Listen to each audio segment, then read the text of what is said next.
Hello, ladies and gentlemen, and everything in between. Inside, outside, all around. Welcome to a special episode of Kooks, Cranks, and Iconoclast, the podcast. I say this is a special episode because it involves some of the more in-depth, quote-unquote, scholarly research I've done in quite a while. I'm going to try and get this all in one or at least 1.5 episodes. My name is Michael Lucht. I am the host of this show to which you are presently listening. Today's episode largely focuses on the mysterious disappearance of one Ambrose Bierce, noted American satirist, writer of acerbic, biting, critical witticisms, and weird tales, horror stories. Bit of a early pioneer in the weird fiction genre, major influence on people who would later come to be known synonymously with the genre, such as H.P. Lovecraft, various others, some of whom we'll be talking about today. But there's a very important underlying subtext. I wouldn't even call it subtext. More of an underlying, very important subtopic to what is essentially the overarching framing narrative of the mysterious disappearance of Ambrose Bierce. Seeing as this is the primary overarching narrative for this episode, I would also like to mention now, before you decide whether or not to invest your time in listening to this episode, we will also be discussing the overlap between popular fiction, as well as the media in general, with intelligence agencies. We'll also be looking into the, I would say, fairly recently, more so than usual, popular lore surrounding the King in Yellow and Carcosa, more recently popularized by the True Detective franchise, the first season at least, which is, in my personal opinion, one of the just best, absolute best works of occult fiction in recent memory. It's also been referred to as deep state fiction, because as we'll come to see, I believe I kept this in the final draft, but some of the stuff that went into the plotting of True Detective wasn't quite so fictional. But anyone who is familiar with the show likely knows much of what I'm alluding to now. So, without further ado, let's jump into it.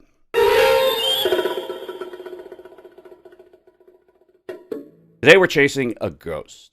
A literary iconoclast who walked off the page and straight into myth. That man is Ambrose Bierce, the acerbic author of The Devil's Dictionary, amongst many other great works.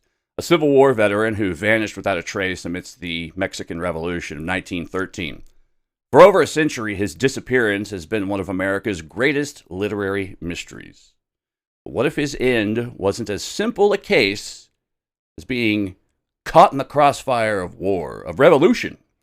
What if it was something far stranger, a final act in a life lived in the shadows of a secret history?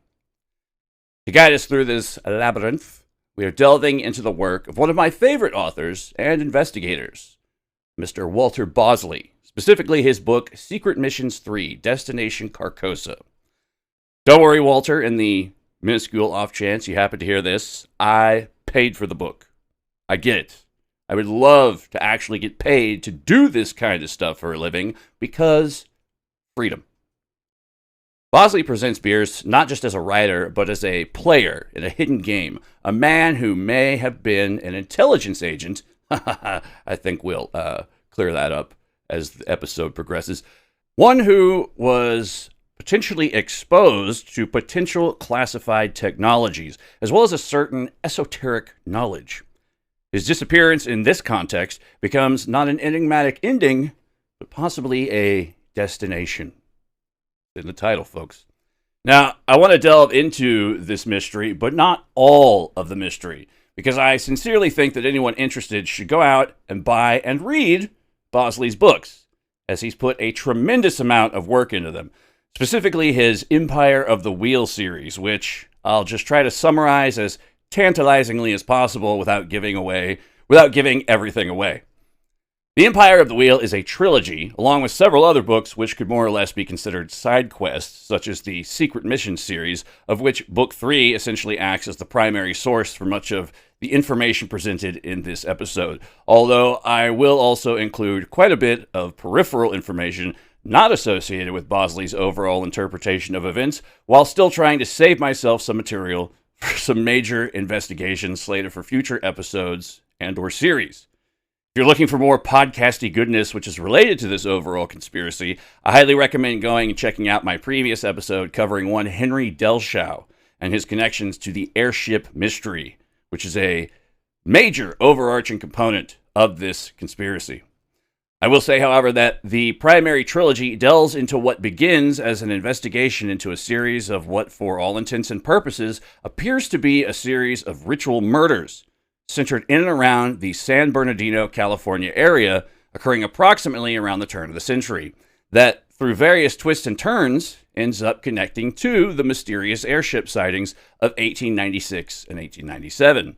At least, those are the ones that are largely on record. There are others, I believe, but those are the primary ones that most people are familiar with. From there, it leads into a sprawling conspiratorial epic, which involves some of the earliest traces of what may very well be the so-called breakaway civilization, which is also more or less synonymous with the possible origins of the secret space program, with some of the earliest indicators of a secret group who have access to advanced aerospace technologies, and for all intents and purposes, could very well be the origins of much of today's ufological high strangeness. Also, Germans. Also, Alistair Assmaster Crowley makes an appearance, as well as the looming specter of some form of pseudo-Lovecraftian entities. It's probably one of the more awesome, though criminally overlooked, modern conspiracy classics, in my own humble, demented opinion. Not only that, but the chief engineers of said breakaway civilization may or may not also secretly be worshippers of the Greco-Roman triple goddess of witchcraft, Hecate, though often reinterpreted through the persona of Saint Catherine. The imagery of Saint Catherine of Alexandria is centered on the quote-unquote breaking wheel, or, conveniently enough, the Catherine wheel. It's a spiked instrument of torture intended to shatter her bones during her 4th century martyrdom. According to hagiography, when Catherine touched the wheel, it miraculously shattered, leading to her eventual execution by beheading. In Christian iconography, she is almost always depicted holding her head. No, I'm kidding. She is almost always depicted holding a miniature wheel or standing beside one, often accompanied by a palm frond or a sword for the additional iconography.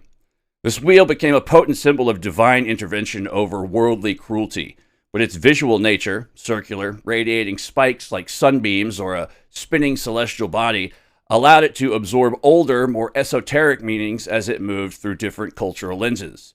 Just look at the Eastern Buddhist Dharma wheel, and you'll get a better idea of just how universal this symbol is. The conflation between St. Catherine and the goddess Hecate stems from their shared associations with the crossroads, as well as feminine intellectual power and the wheel as a cosmic tool. Hecate was often depicted holding torches and presiding over the three-way crossroads, but she was also linked to the, bear with me here, the Ionix, IYNX, a spinning wheel or strophalos, used in ancient Greek theurgy to call down divine energy. Now, theurgy, for those unfamiliar, is the practice of intermingling one-on-one directly with the gods, essentially. Scholarly and occult traditions have noted that as the cult of Hecate was suppressed by early Christianity, her attributes, such as her role as a light bringer or phosphoros, and her connection to mystical spinning, were often mapped onto St. Catherine, who was celebrated as a beacon of light and a master of philosophy. Furthermore, the triple nature of Hecate, also known as the Trimorphos, occasionally mirrored the triple crown associated with Catherine's martyrdom, virginity, and wisdom, leading some syncretic traditions to view the saint as a sanitized or Christianized mask for the ancient queen of the witches. The possible existence of a potentially murderous cult of modern-day Hecate worshippers makes for a rather outrageous claim, but a claim that's nonetheless not all that far-fetched in and of itself, as it was roughly around this time that newspaper headlines abound with lurid accounts surrounding what's now known as the Blackburn Coven. The Blackburn Coven, officially known as the Divine Order of the Royal Arms of Judah, was a bizarre and predatory cult that operated in Los Angeles during the 1920s, led by the mother-daughter duo of one May Otis Blackburn and Ruth Wyland Rizzio. The group's theology was a chaotic blend of occultism and Christian mysticism, fueled by May's claim that she was receiving divine revelations from the angel Gabriel to write a book titled The Seventh Trumpet of St. Gabriel, which she promised would reveal the location of hidden gold. Hidden gold. That might be important later. As well as the secrets of the universe. While the group's public-facing rituals involved high-drama ceremonies and the worship of various deities, including alleged dark rites associated with the Greek goddess Hecate, the inner workings of the coven were far more sinister, characterized by extreme psychological control and the systematic financial exploitation of its wealthy followers. The downfall of the Blackburn Coven was precipitated by a series of gruesome and scandalous revelations that shocked the public and drew the attention of the authorities.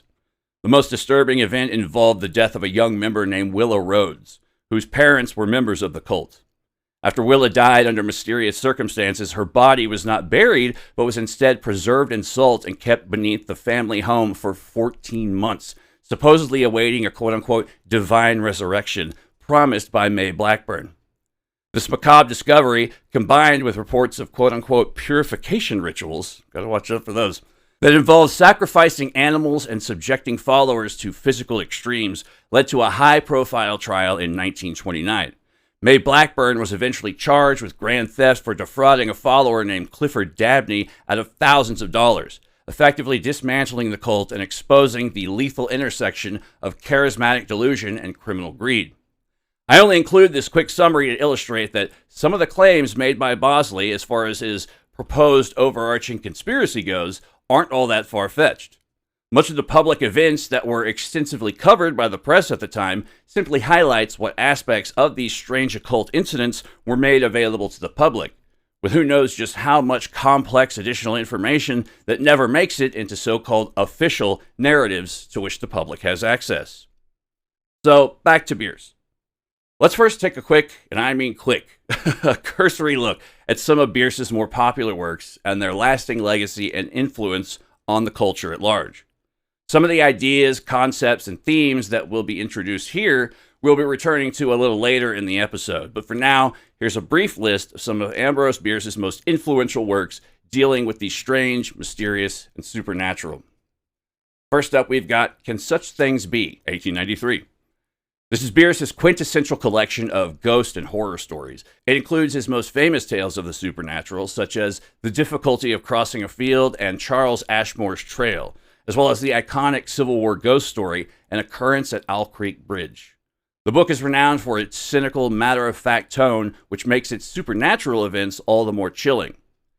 The Difficulty of Crossing a Field will actually prove to be one of the potentially larger pieces of the overall puzzle, or, at the very least, possibly provide us with an alternative explanation behind Bierce's disappearance, presented in this episode, or the 1.5 accompanying material to this episode, as we examine the mysteries surrounding his disappearance.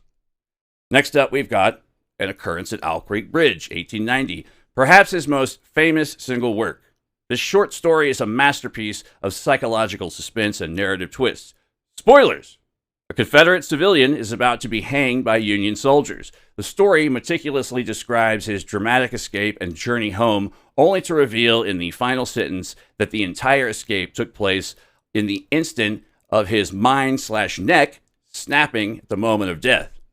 It masterfully plays with perception and reality. This tale may also provide a piece of the puzzle as to just what Bierce's ultimate fate may be. While it's definitely not the first work of fiction to use the "it was all a dream/vision/hallucination, etc." trope, It's an intensely deft and truly ruthless use of this now often trite literary gimmick. The device is far older than an occurrence at Owl Creek Bridge, and it actually appears throughout global literature centuries earlier. Long before Ambrose Bierce wrote his story, dream reveal structures appeared in classical and medieval texts. One famous example is the tale of Genji, which uses dreamlike framing and reality reversals, while another is Alice's Adventures in Wonderland by Lewis Carroll, aka Jack the Ripper. But that's another topic for exploration in a not-too-distant future episode. But these are stories where the fantastical narrative is ultimately revealed to be a dream. Even earlier, ancient philosophical anecdotes such as Zhuangzi's butterfly dream can be traced back to the 4th century BCE, where a Taoist monk dreamed he was a butterfly, dreaming that he was a Taoist monk. Or perhaps it was the other way around. Either way, explore the idea that reality itself might be indistinguishable from dreaming, a conceptual ancestor of the trope. Life is but a dream. On a personal note, if you've ever had the dubious pleasure of suffering from the existential mindfuck of these particular types of dreams, they can be both disruptive and yet also strangely liberating, if not outright convincing you of the existence of some greater, larger scale level of, well, existence.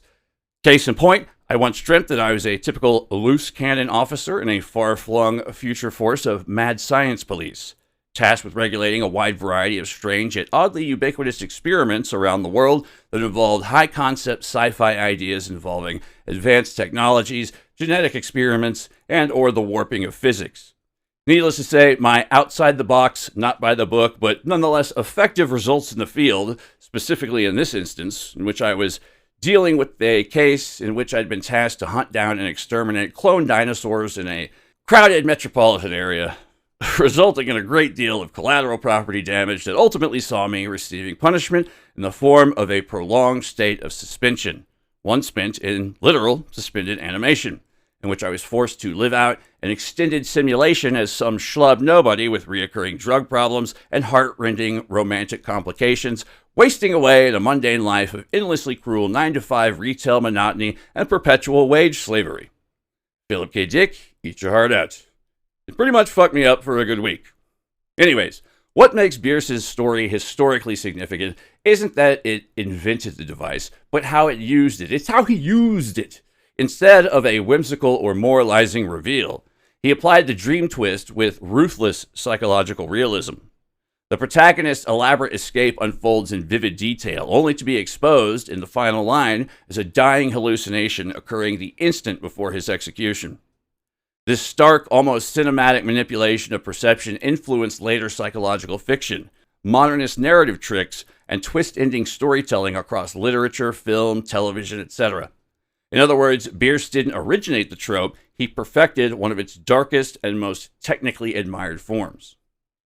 Next up, we've got The Damned Thing, 1893, a foundational story in the cosmic horror genre that predates H.P. Lovecraft. This story is presented as the official transcript of a coroner's inquest investigating the bizarre death of a man named Hugh Morgan, who was found horribly mangled in the woods. The sole witness, Morgan's friend, tells a terrifying tale. He saw Morgan attacked and killed by an invisible creature. The inquest descends into a farce as various men of reason and science try to explain the impossible, but the story ends with a chilling excerpt from Morgan's own diary. In it, he theorizes that the creature was not supernatural, but simply an animal whose color was outside the human spectrum of perception. Shades of John Keel. It was a predator of a different reality, living amongst us, unseen and deadly. This, too, may prove to be a pivotal piece of the puzzle as we attempt to uncover just what was actually going on during Bierce's final years.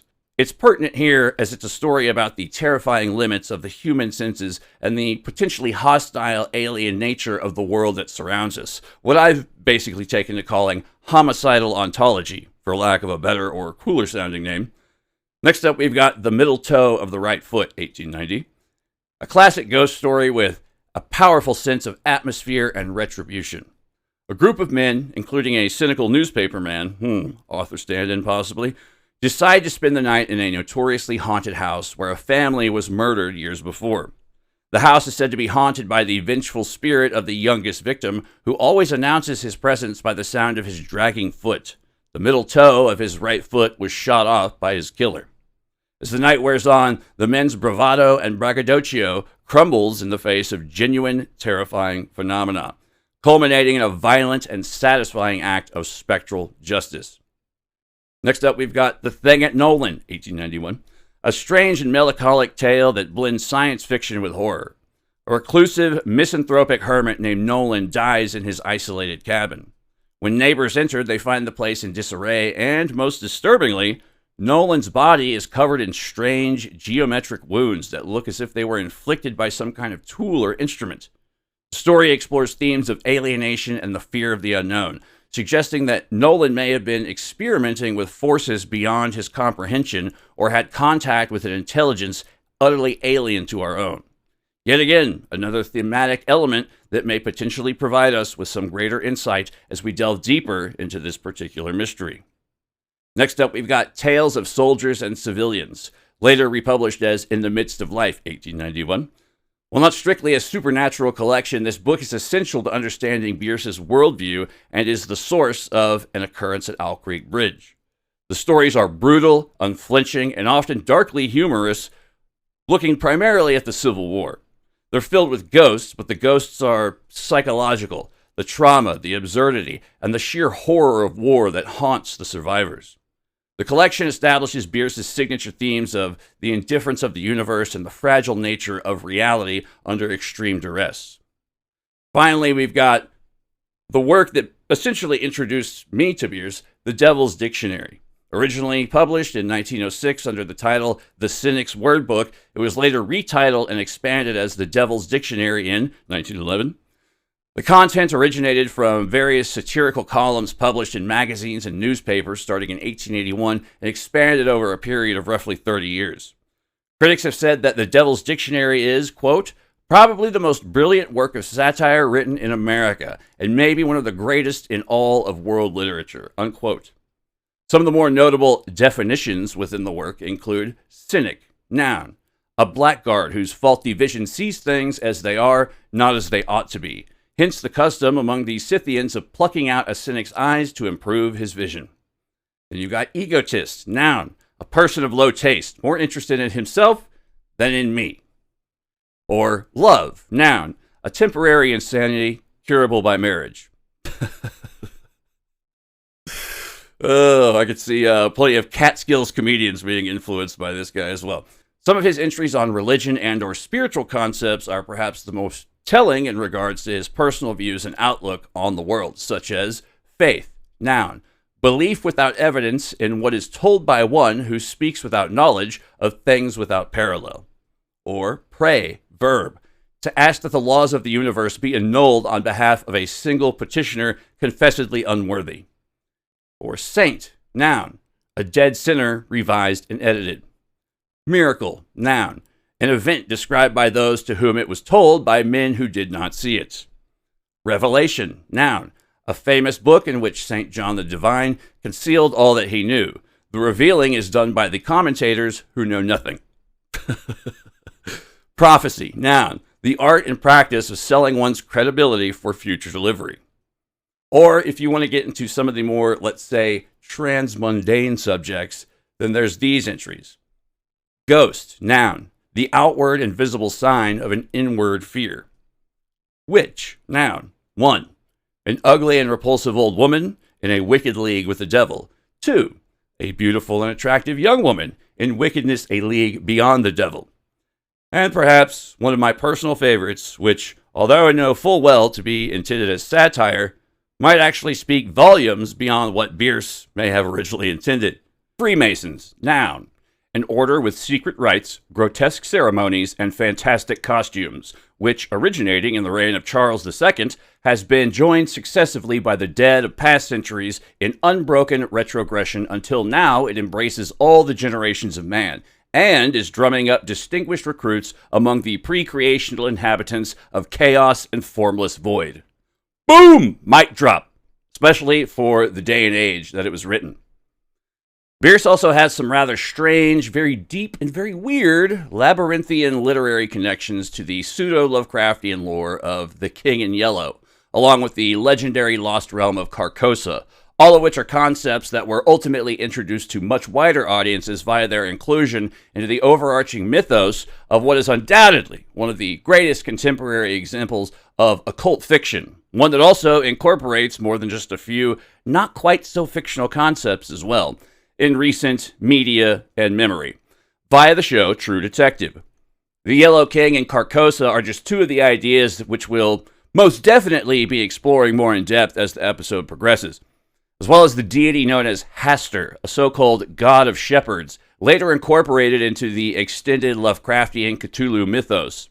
Also, for the sake of future speculation, I'll just go ahead and quickly mention now that the Greco-Roman god Pan, from whom we get both the word and concept of panic, and who is alternatively referred to as either and or both Panphage, loosely meaning devourer of all, as well as Pangenitor, also loosely meaning creator of all, and who was, and perhaps probably still is, the most well-known god of shepherds, amongst other certain divine domains, to exist in today's modern mythological lexicon.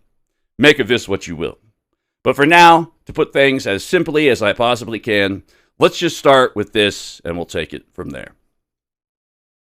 Along the shore, the cloud waves break. The twin suns sink behind the lake. The shadows lengthen in Carcosa. Strange is the night where black stars rise, and strange moons circle through the skies, but stranger still is lost Carcosa. Song that the Hyades shall sing, where flap the tatters of the king, must die unheard in dim Carcosa. Song of my soul, my voice is dead, die thou unsung as tears unshed, shall dry and die in lost Carcosa. This is, for all intents and purposes, the entirety of Cassilda's Song, a poem that appears in Act 1, Scene 2 of the fictional play within a story, The King in Yellow, by Robert W. Chambers. It's quoted directly in the introduction of the book, The King in Yellow, and is frequently associated with the story The Mask. According to the website kinginyellow.fandom.com/wiki/Cassilda's Song, the original 1895 edition and most subsequent editions have the sun sinking behind the lake, but some recent editions have it sinking beneath the lake. The reason for this discrepancy is unknown, though it appears to have originated with Project Gutenberg. Thanks to a Graham Phillips for discovering this. Make of this what you will as well.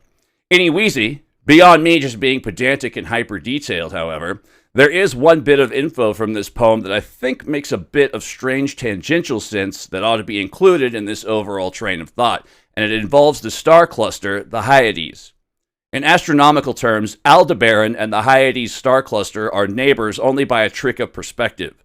While Aldebaran appears to be the brilliant red eye at the center of the V-shaped Hyades, it's actually a foreground star located about 65 light-years from Earth, making it less than half as distant as the true cluster stars. Despite the physical separation, they are permanently linked in human mythology. The name Aldebaran translates from Arabic as the follower, as it appears to chase the nearby Pleiades across the firmament.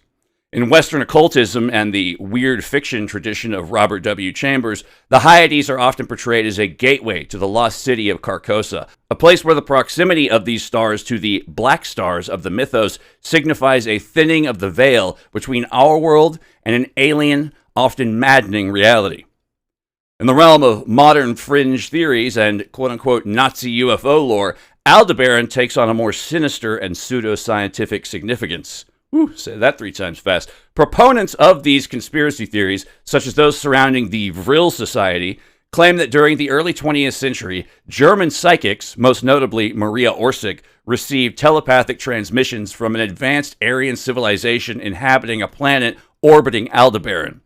According to this lore, these Aldebaranians provided the Third Reich with technical blueprints for anti-gravity propulsion and bell-shaped flying craft, often referred to as the Die Glocke or Vril 7. This narrative suggests that the Nazi obsession with occultism was actually a desperate attempt to bridge the gap between Earth in this supposed ancestral star system, leading to a mythology where the red giant star is viewed not as a celestial body, but as the cosmic origin point of a master race. The question of whether Maria Orsic was a real person is one of the most contentious points in modern occult historiography, as there is no verifiable historical record of her existence outside of fringe literature. Don't tell Robert Sepper or whatever his name is, she ain't real though.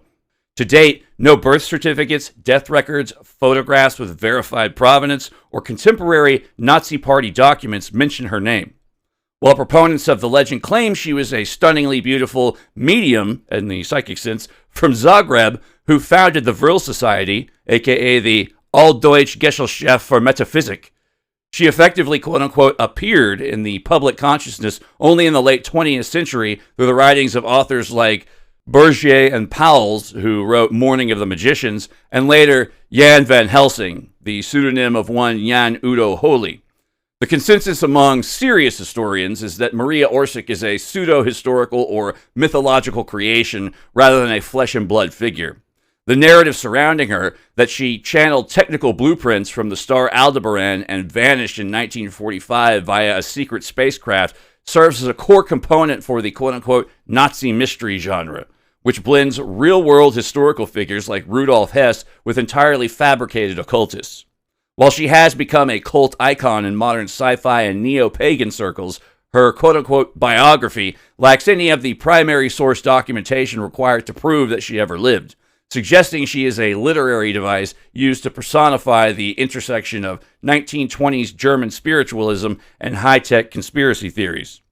For anyone interested in the potential intersection of Walter Bosley's breakaway civilization theories and their connections to the potential existence of an esoteric German group often dubbed Nimza or Nimya, with access to advanced aerospace technologies and how it all links into today's modern Nazi UFO lore, I highly recommend reading Jason Reza Giorgiani's Closer Encounters for what has to be, in my opinion, possibly one of the most well-crafted, complex, and for my money, fairly credible, very fairly credible Nazi UFO theories in existence.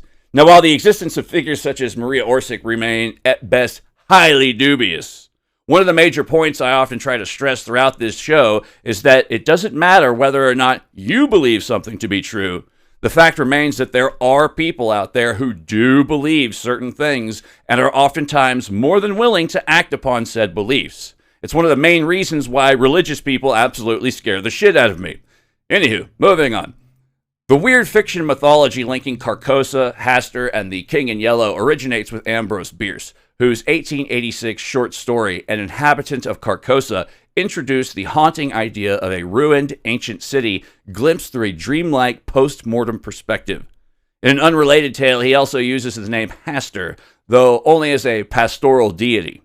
These names were later borrowed and mythologized by American horror writer Robert W. Chambers, more on him later, in The King in Yellow, where he transformed them into elements of a shared cosmic horror mythology.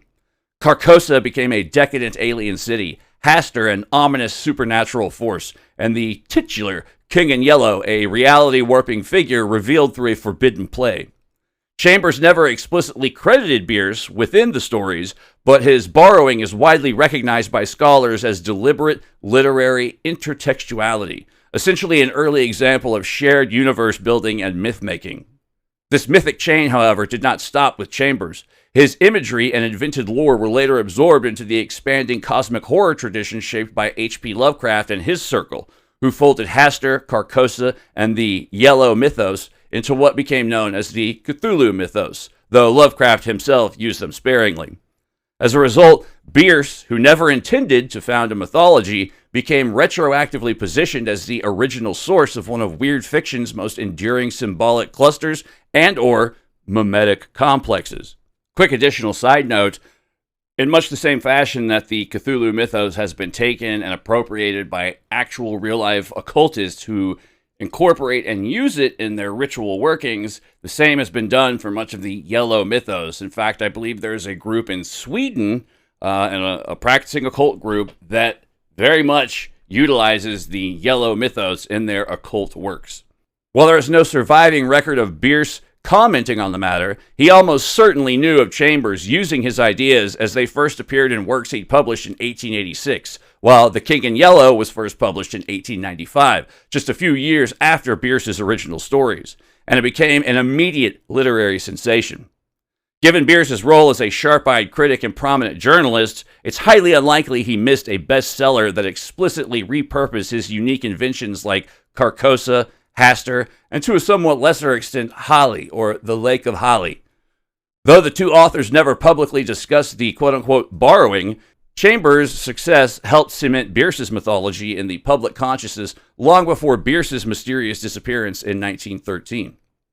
Today, the Carcosa, Hastur, Yellow King complex functions as a multi-layered melange of authors borrowing from one another across decades, illustrating how throwaway names in 19th century weird tales evolved into a major shared mythological framework influencing literature, games, film, and modern horror cosmology. So now that we've taken a very quick look at Bierce's work, let's get into the quick and dirty quote-unquote official bio, at least as far as the majority of mainstream sources go. Ambrose Bierce, born 1842, disappeared 1913/1914, depending on the source, though most tend to agree on the year 1913. Was an American journalist, satirist, short story writer, and Civil War veteran renowned for his razor-sharp wit, macabre imagination, and uncompromising cynicism. Born in rural Ohio, he grew up in poverty, but developed an early love of books and language. At 19, he enlisted in the Union Army during the American Civil War, serving with distinction as a topographical engineer. He was severely wounded at the Battle of Kennesaw Mountain in 1864. The war profoundly shaped his worldview, instilling within him the grim realism and psychological intensity that later defined his fiction, especially his celebrated war stories such as An Occurrence at Owl Creek Bridge. After the war, Bierce moved west and became a prominent journalist in San Francisco, where his caustic columns earned him both fame and notoriety. Writing for newspapers associated with William Randolph Hearst, the factual basis for the main character in Orson Welles' classic Citizen Kane, what many claim, even to this day, is the greatest film ever made, and a notorious scoundrel and historical villain in his own right. Bierce gained a reputation as a fearless critic of corruption, hypocrisy, and sentimentality. His best-known book, The Devil's Dictionary, is a collection of darkly comic definitions skewering human nature, politics, religion, and social conventions. It cemented his image as Bitter Bierce, a literary iconoclast who delighted in puncturing illusions. In 1913, in his 70s, Bierce abruptly left the United States and traveled into Revolutionary-era Mexico, reportedly to observe the fighting and possibly join forces with Pancho Villa. After a final letter mailed that December, he vanished without a trace. His fate remains unknown, variously attributed to execution, battlefield death, illness, or voluntary disappearance, transforming him from a celebrated writer into one of literature's enduring historical mysteries. Now, let's establish the official story of his final fate and why it feels so incomplete. Ambrose Bierce was 71 years old when, in 1913, he traveled to Mexico to observe the revolution firsthand. His last known communication was a letter to his secretary from Chihuahua, dated December 26. After that, silence. Theories abound. He was killed by Pancho Villa's forces, he committed suicide, he simply died of old age, or maybe he just walked away from fame and notoriety, etc. But none of these explanations satisfy the enigma of the man himself. This is where Walter Bosley's investigation takes us down a much stranger path. In Destination Carcosa, Bosley doesn't just ask what happened to Bierce. He asks, what did Bierce know? He posits that Bierce's disappearance is directly linked to what Bosley calls the Empire of the Wheel, some of which I've previously covered in very scant detail all the way back in my episode covering some of the mysteries surrounding the so-called outsider artist, one Henry Delchau. The Empire of the Wheel is Bosley's term for a hidden cabal and/or breakaway civilization, perhaps what one could even ostensibly refer to as the prototypical secret space program that's allegedly been manipulating events from behind the scenes since quite possibly as early as the mid-19th century. Bosley suggests Bierce wasn't just a cynical observer of the world's darkness, he was an operative within it, investigating a phenomenon that was far more advanced and far more terrifying than the public could imagine. The core of Bosley's theory about Bierce hinges on his potential role as an intelligence agent. Bosley asked directly, was Bierce an intelligence agent? And might he have been involved with some kind of classified black budget skunk works, quote unquote, long before such terms came to be a part of contemporary conspiracy vernacular? Was he possibly investigating a top secret science and technologies program dating as far back as the American Civil War? This is a radical reframing of the author's life, and it suggests his time as a Union Army scout, his years as a journalist, and his world travels were not separate careers, but all aspects of a single clandestine profession. The classified technology Bosley refers to is central to his wider body of work, particularly his research into the great airship mystery of the late 1890s. This was a period when newspapers across America were filled with sightings of mysterious, silent, cigar-shaped airships decades before the Wright brothers' flight. Mainstream history dismisses these many sightings as mere hoaxes or likely even the products of quote-unquote yellow journalism. There's that color again. But Bosley and other esoteric researchers believe they were in fact very real. These were the secret technologies of a clandestine group, one that he calls the Empire of the Wheel, but which has also been referred to by he and several other researchers as either Nimza, Nimja, or Nimya, or the Nameless Ones, perhaps also numerous other unknown titles, and so forth, etc., which for all intents and purposes was essentially a secret society acting as a breakaway civilization in possession of what, for at that time, were considered to be highly advanced aerial capabilities. In this framework, Bierce, with his military background and investigative nature, would have been the perfect person to either potentially be an agent of this group or otherwise actively hunting them down and investigating their secrets. This brings us to the title of the book, Destination Carcosa. Carcosa is not a place on any map. It's a fictional city, more or less an abandoned kingdom which may or may not exist amongst the realm of the dead, at least as it was originally conceived by Bierce, that was later made synonymous with cosmic horror and madness by author Robert W. Chambers, as previously mentioned in his collection of stories, The King in Yellow. So why is Bierce's final destination a fictional city of cosmic dread that's likely beyond the realms of the living? Well, Bosley's thesis is that the line between reality and this kind of fiction is razor thin. In fact, it most undoubtedly involves a precursor to what's today often referred to as memetics and their mysterious intersection with the worlds of mind control and fictional narratives being used to transmit so-called encoded secret knowledge, as well as the intersection of these ideas with various members of the then burgeoning international intelligence agency networks. As of now, I've only ever touched upon the idea of the vast number of connections between early intelligence agency operators and where or how it all happens to overlap with these simultaneously growing worlds of fictional narratives and with what today may also be classified as so-called predictive programming.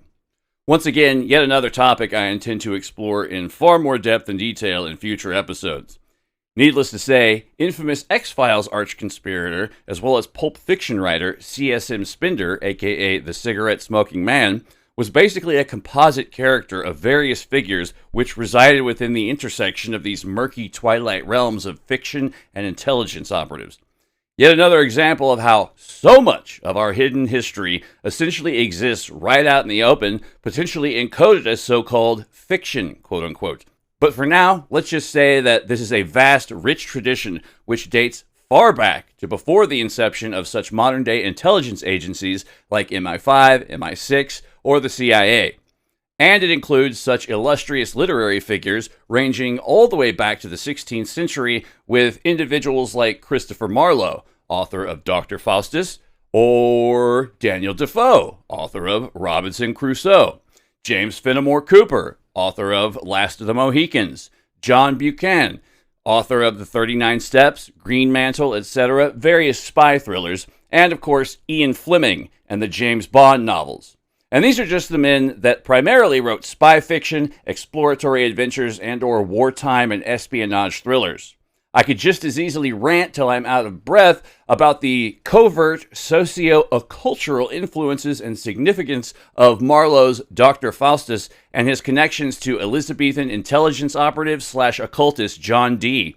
not to mention the School of Night, the Star Chamber, Cambridge University, Mary Queen of Scots, Protestant versus Catholic intelligence operations, the Invisible College, Rosicrucians, the New Atlantis, the Secret Destiny of America, and so much more. But once again, I'm intentionally dropping these specific breadcrumbs as I'm trying to stay on task with regards to Bierce's mysterious death, yet I also feel that it's important to let you beautiful listeners know that there does indeed exist a vast, complex, interconnected historical web that weaves all of this subject matter together. Squee! Man, I'm geeking the fuck out. But one thing at a time, one thing at a time. The crossover between high-level intelligence and literature is a storied tradition. No pun intended, I think. Featuring figures who translated clandestine tradecraft into global bestsellers. High-ranking British officials like the aforementioned Ian Fleming of Naval Intelligence and John Le Carre of MI5, MI6 used their proximity to secret operations and double agents to define the modern spy thriller, while Stella Remington transitioned from her role as the Director General of MI5 to writing authentic procedural fiction. This trend extends to the American sphere with Jason Matthews, a former CIA chief of station who utilized 33 years of field experience to pen the Red Sparrow trilogy, and Graham Greene, whose work for MI6 under the infamous double agent Kim Philby informed his explorations of the deep moral ambiguities inherent in The Great Game. For more on that particular subsection of our hidden 20th century history, go back and check out my previous episodes on Soviet psychotronics, particularly the episode titled Red Shambhala. Hell, while you're at it, we also briefly touched on some of this in our old-ass episode on noted gin enthusiast Ian Fleming as well. Adding yet another unique and utterly mind-bending layer to this intersection is none other than author J.D. Salinger, who served in the Counterintelligence Corps, or CIC, during World War II, specializing in interrogations and psychological warfare. While his seminal novel, The Catcher in the Rye, is primarily a study of adolescent alienation, it's become deeply entangled with contemporary conspiracy culture due to its enduring eerie association with high-profile assassinations. Almost as if this particular piece of media were somehow also covertly some sort of quote-unquote programming in and of itself.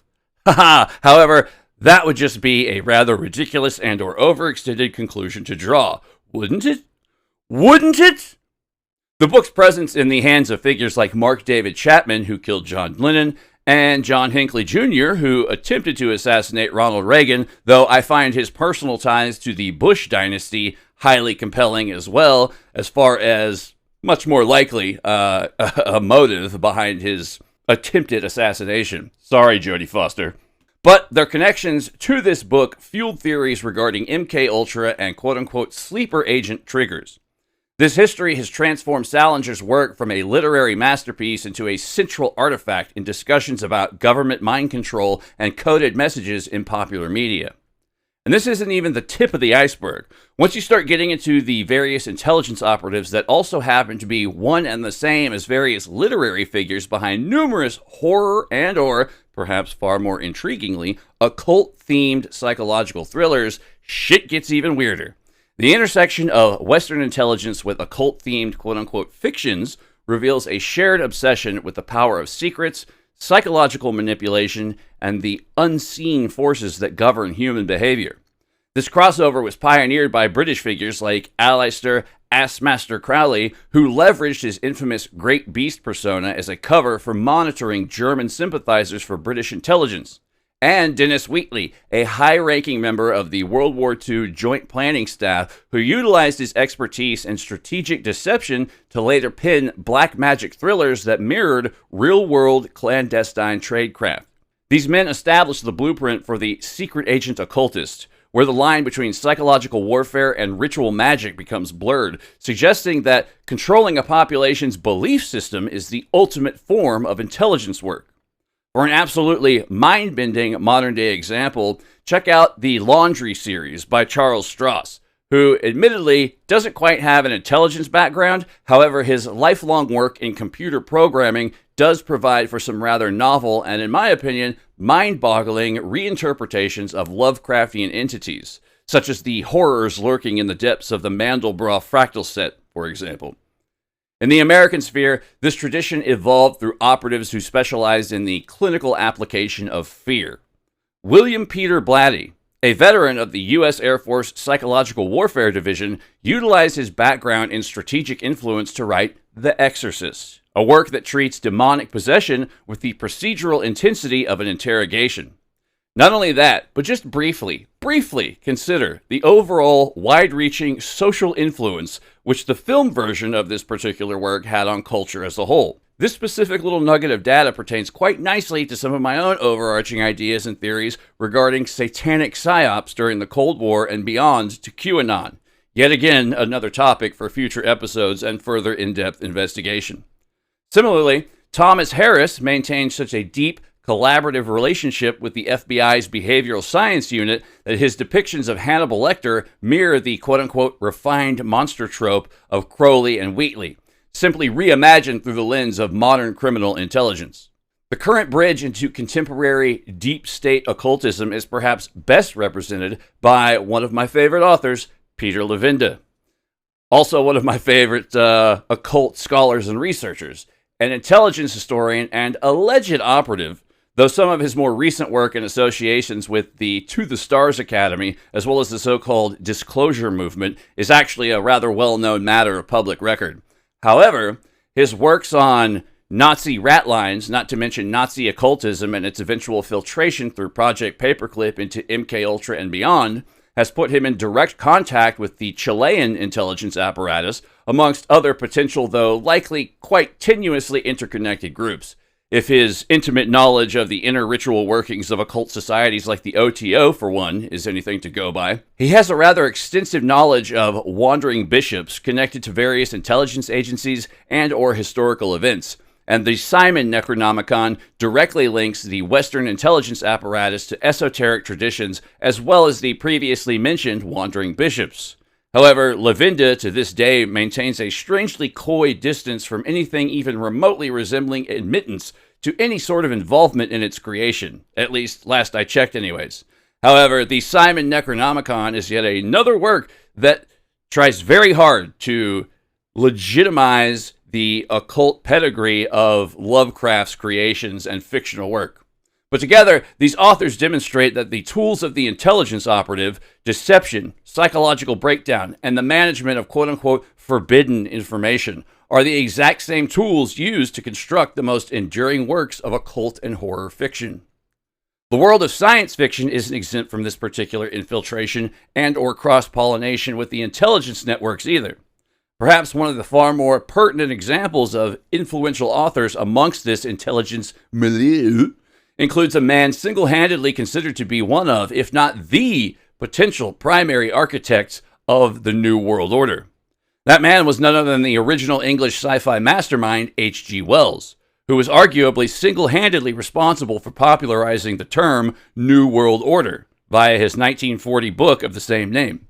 However, his role in this connective crossover largely fell more within the realms of strategic influence and social engineering, through his connections to the British government's wartime information management efforts during World War I, essentially making him an early practitioner of what would eventually come to be known as psychological operations, perhaps better known today as PSYOPs. In May of 1918, Wells joined Crew House, a specialized unit within the British Department of Propaganda, where he served on the advisory committee for the German section. His task was to craft and distribute anti-German messaging, somewhat similar in a very bass-ackwards manner to what Crowley would end up doing during World War II. Although he resigned just 2 months later due to frustrations with government disorganization, he continued his propaganda campaign independently, believing that ideas were the most powerful weapons of war. And he ain't wrong. Wells' later vision for a New World Order advocated for a collectivist one-world state and a planned economy to end global conflict. His aforementioned 1940 book, The New World Order, envisioned a technocratic global government and a universal declaration of human rights, ideas that directly influenced the formation of the League of Nations and later the United Nations. From a conspiracy standpoint, his work with the Fabian Society and ideas outlined in his book, The Open Conspiracy, 1928, outlined a blueprint for a global revolution led by a self-elected elite, which has led many modern theorists to view his literature as a soft disclosure of real-world geopolitical goals. He even proposed forth the occasional bit of militarized sci-fi speculative technology, such as the telephrase system, for moving equipment over flooded trenches, directly to none other than Winston, I don't drink water because fish fucking at Churchill. Although I may be misattributing that quote from W.C. Fields, as I often get the two confused, due to them both looking like giant, drunk, angry babies. Regardless, in this context of the Western intelligence apparatus, Wells's work represents the intellectual foundation of globalism. His literature didn't just entertain, it provided the philosophical framework for the potential institution of a global governing structure, as well as further enforcing the theory that his fiction was intended to serve as a pre-planned narrative to prepare the public for transition from independent nation-states into this new one-world government. Once again, we see the survival of this underlying idea into the modern day as so-called predictive programming, albeit in an admittedly, and usually more often than not, far more retarded, pardon my French roast, formats as scattershot, small-minded, and less expansive conspiracies involving media like the Dark Knight trilogy or The Simpsons, that is, at least when they're compared to something as monumental in scale as this. Once again, keep in mind that all of this is just the visible tip of the proverbial iceberg concerning the complex, interconnected nexus of the Western intelligence agencies, occultism, speculative fiction, i.e., sci-fi, spy-fi, horror, etc., as covert, low-key, under-the-radar, vast action plans towards socio-cultural engineering. If you want a more modern example to delve into and or possibly even keep you awake at nights, just look into the massive amounts of so-called ancient alien and or transhumanist narratives appearing throughout today's modern media landscape. At this particular juncture, as far as the central mystery surrounding the eventual disappearance of Ambrose Bierce is concerned, we need to once again take a far more in-depth and detailed look into his long history of service. Bitter Bierce's path to becoming one of America's most cynical and sharp-witted writers began not in a newsroom, but in the high-stakes world of military intelligence. As mentioned earlier, and usually included in even the most cursory and or rudimentary of his many biographies, during the Civil War, Bierce served as a topographical engineer for the Union Army, operating in a role that was a direct precursor to modern military intelligence. This work required him to venture deep into enemy territory, often alone or ahead of the main line, to scout out terrain and sketch the maps used for tactical maneuvers. This early career demanded a cold, clinical eye for detail and an ability to map reality with absolute precision, traits that would later define his literary realism and his refusal to romanticize the horrors of war. His transition from military scout to government agent occurred during the Reconstruction era, when he was appointed as a Treasury agent in Alabama. In this capacity, his reconnaissance shifted from physical landscapes to financial ones. Bierce was tasked with identifying and seizing abandoned Confederate cotton and property, but he quickly found himself entangled in a web of institutional corruption. He witnessed firsthand as federal officials, local profiteers, and northern carpetbaggers conspired to forge documents, falsify ownership claims, and skim profits from the seized goods. Bierce, a man of some goddamn integrity, whose personal code was as rigid as his maps, was revolted by this systemic dishonesty. He eventually resigned, having learned that forgeries were not just limited to paper, but were woven into the very fabric of post-war governance. In fact, a great number of the individuals he interacted with in this capacity were in fact forgeries themselves. Bierce eventually took his intelligence mindset to San Francisco, where his work at the U.S. Sub-Treasury and his subsequent career as a journalist functioned as a lifelong investigation into fraud. His most significant operation occurred in 1896, when he acted as Hearst, William Randolph Hearst's, primary agent in Washington to dismantle the funding bill. He exposed the fraudulent efforts of Collis P. Huntington and the Central Pacific Railroad to dodge a $75 million debt to the government. When Huntington attempted to bribe Bierce on the steps of the Capitol, no less, Bierce famously replied that his price was $75 million to be handed to the Treasurer of the United States. Direct goddamn quote. Fucking badass. This lifelong war against fakers and their fakes, whether it was a forged map, a fraudulent cotton claim, or a corrupt political bill, informed the bitter Bierce persona, transforming a former soldier into a scout for the truth in an ever-widening gyre of American deception and the increasingly murky depths of its corruption. Now may also prove to be a convenient time to point out that author and researcher Walter Bosley also spent roughly 19 years working in both law enforcement and intelligence capacities, with a storied career that includes time spent as an agent of AFOSI, or the Air Force Office of Special Investigation, the same agency as one of the most undoubtedly infamous ufological disinformation agents to ever sling bullshit, Richard C. Doty, though more on that in just a moment. Bosley's also spent some time employed with the FBI in an, as far as I've been able to discern thus far, unspecified, albeit specialized, capacity. Following his military service, he worked for 6 years as a counterterrorism operational consultant, and his professional background includes counter-espionage and investigation of complex criminal and national security threats.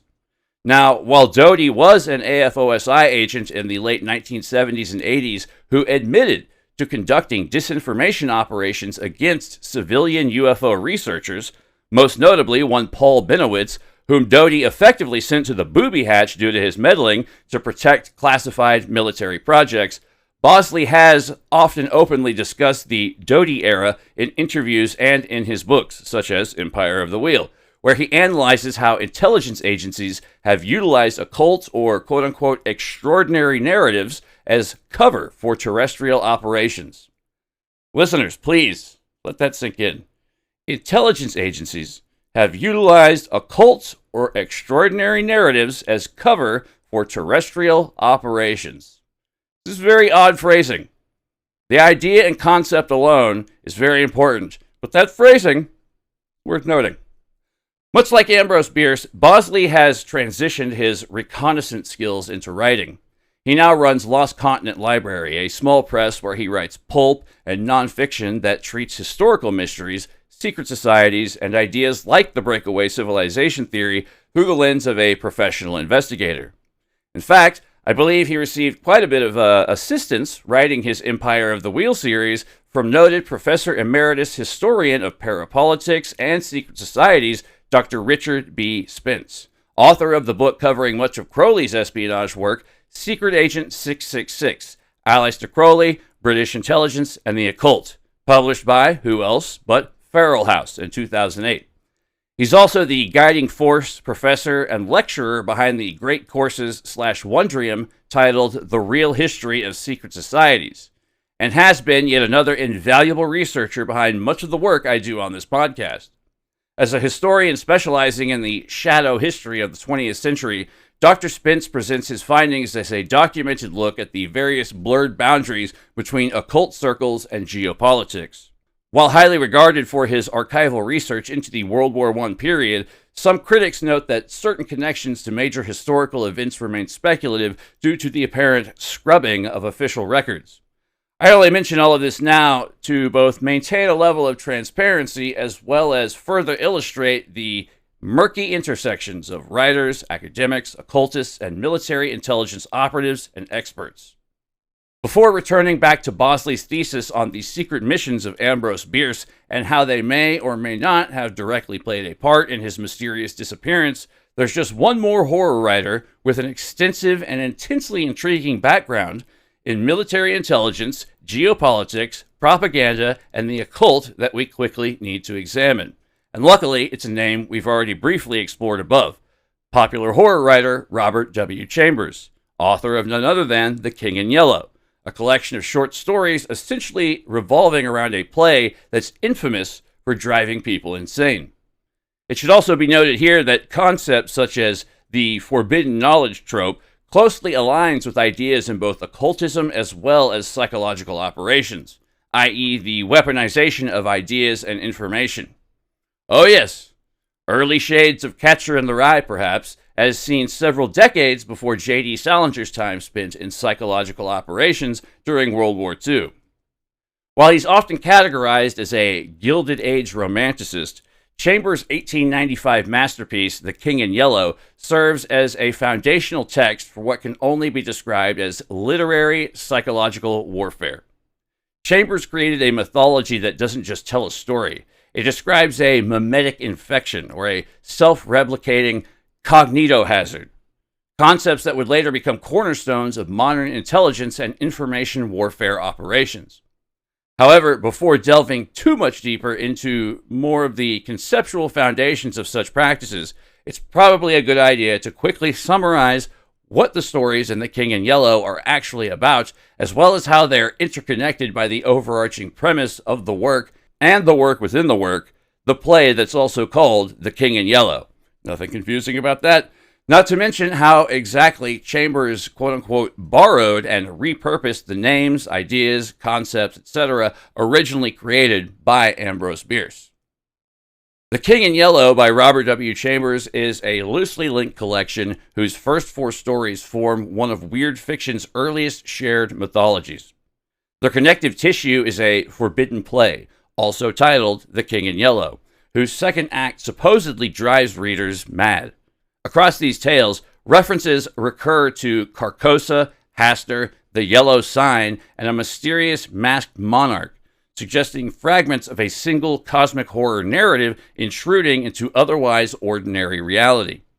Later stories in the collection abandon overt supernatural horror for more decadent romance and Parisian bohemianism, with subtle tonal and thematic echoes such as decay, illusion, lost beauty, fatal obsession, etc., still link them thematically and aesthetically. Alright, so first up, we have The Repairer of Reputations.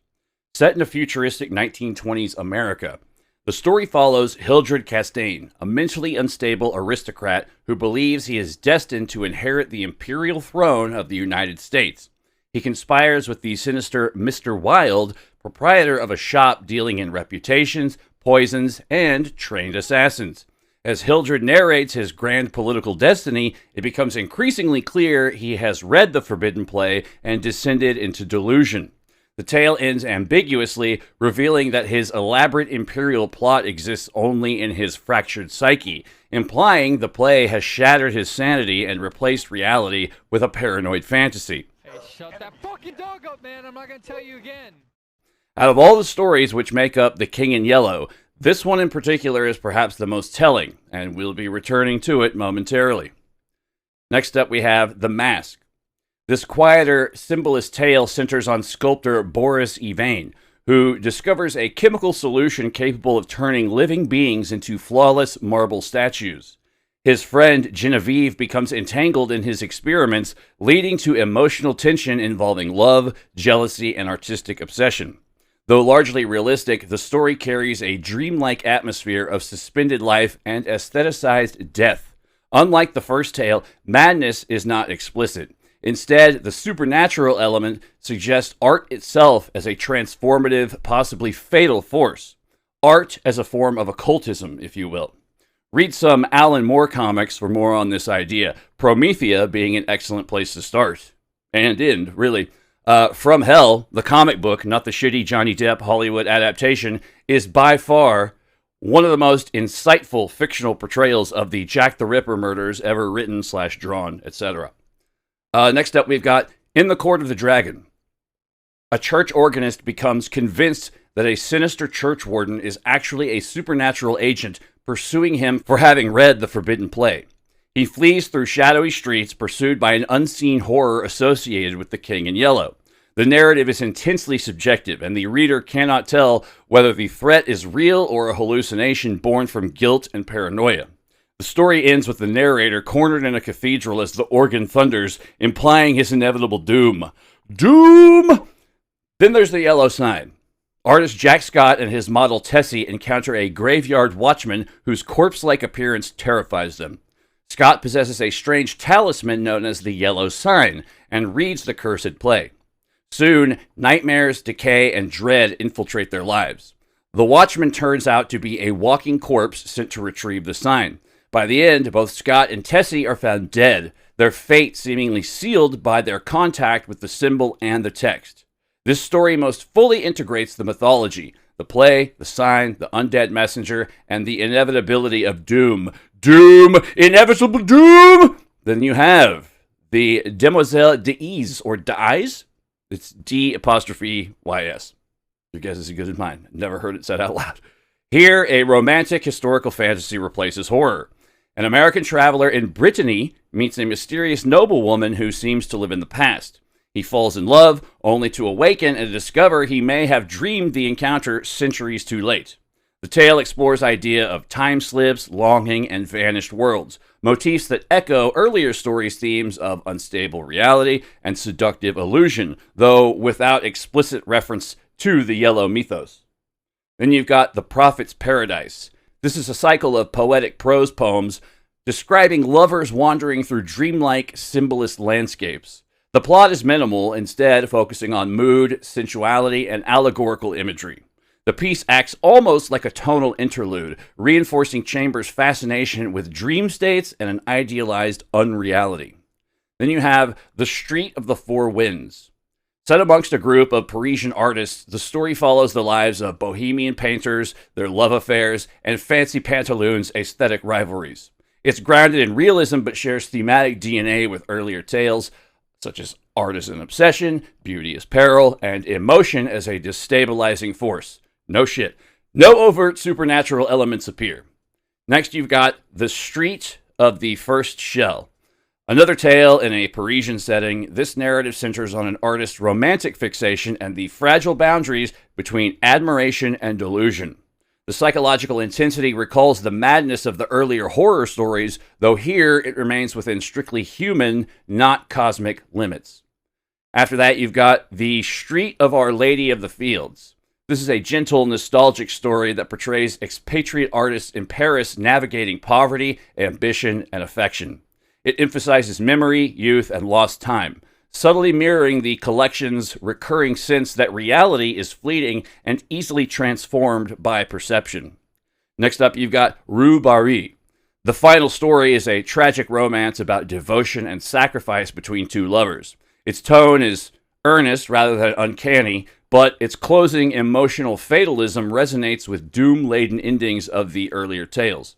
Stories 1 through 4 are essentially a proto-cosmic horror cycle bound by the fictional play, shared symbols, and the themes of forbidden knowledge destroying sanity.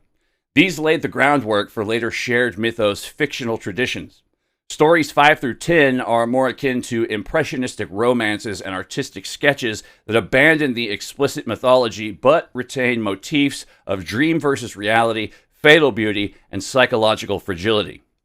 Scholars often interpret the book as overall intentionally mirroring the effect of the fictional play itself.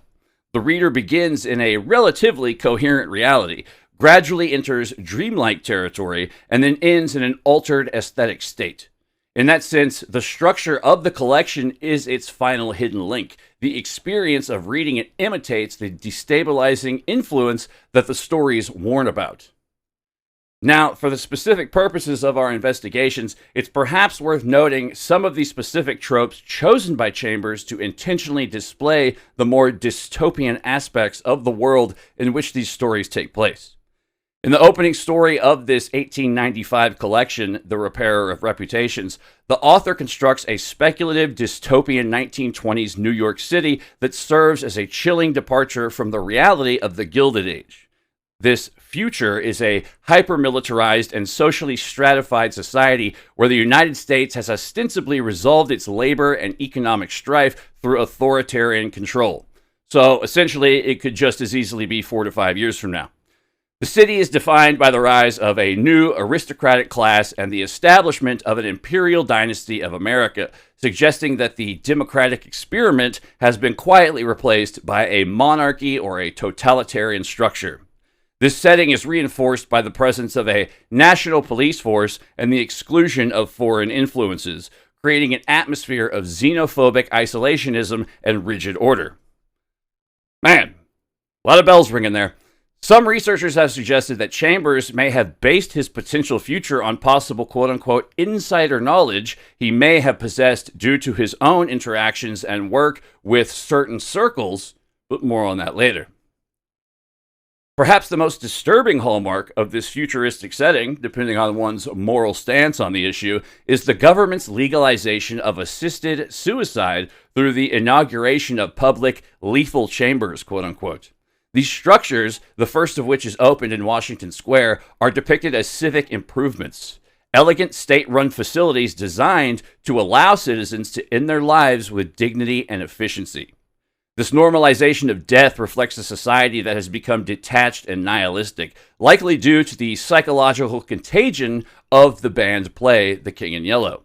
Ultimately, the setting functions as a hallucinatory landscape where the boundaries between a stable American future and the alien intrusion of the semi-immaterial realm of Carcosa begin to dissolve, leaving the reader to question if this quote-unquote dystopia is a political reality or the fever dream of a madman.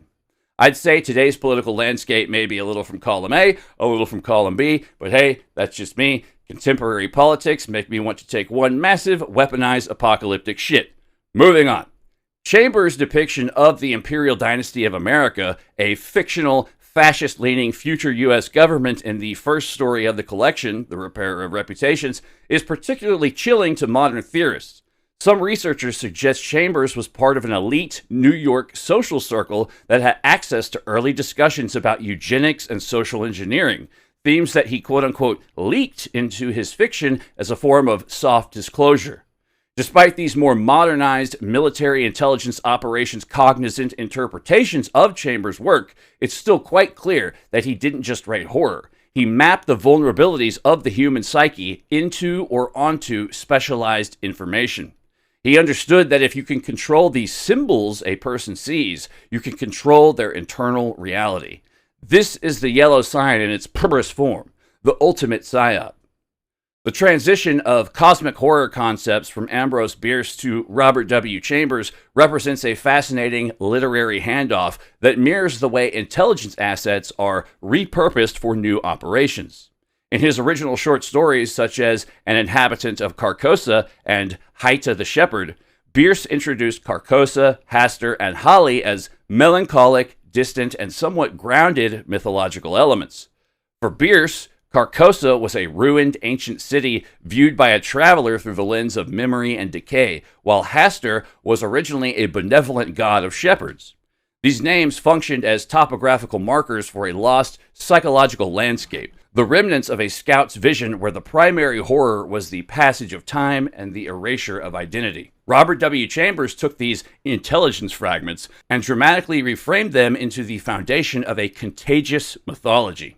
In The King in Yellow, Chambers reimagined Hastur not as a deity, but as a place or a cryptic entity, and transformed Carcosa from a simple ruin into a malevolent extra-dimensional city that bleeds into our own reality. Most notably, he introduced the concept of the yellow sign and the cursed play itself, elements that act as psychological triggers or info hazards. While Bierce's original concepts were atmospheric and grounded in the tragedy of the past, Chambers repurposed them into a speculative, futuristic dystopia, where these names became symbols of an active, invasive force. This transformation turned Bierce's quiet topographical reconnaissance of the soul into a full-scale, weird fiction operation, where the mere knowledge of these names could dismantle a person's sanity and the stability of the state. While Robert W. Chambers is primarily remembered as a prolific and commercially successful novelist, his life followed a trajectory that intersected with the worlds of international observation and elite social networks that often served as recruiting grounds for intelligence networks. Unlike Bierce or Bosley, Chambers didn't hold an official commission as a special agent. However, his early career in Paris during the late 1880s provided him with the quintessential observer's background.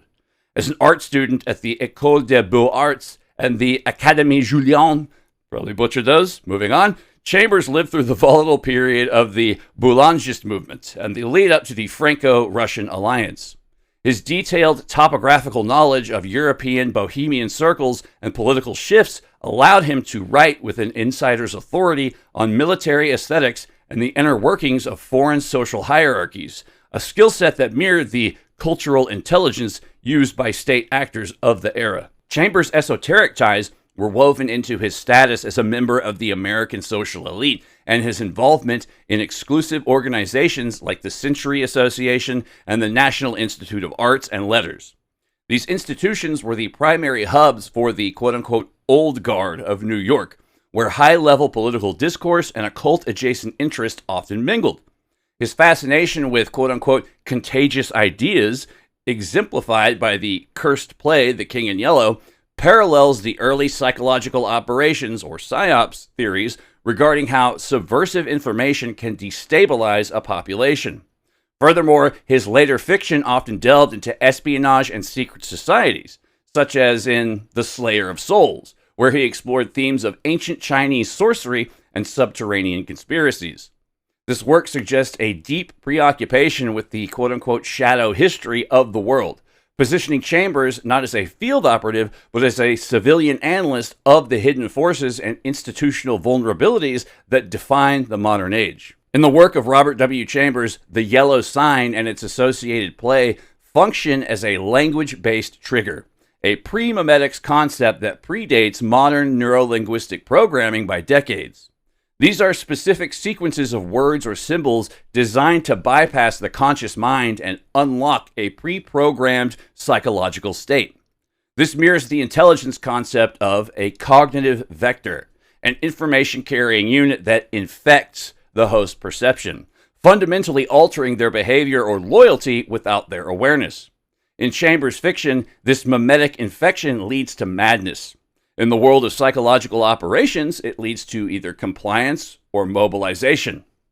To understand how this has evolved from the yellow sign into modern reality, consider these recent examples of triggers and information operations.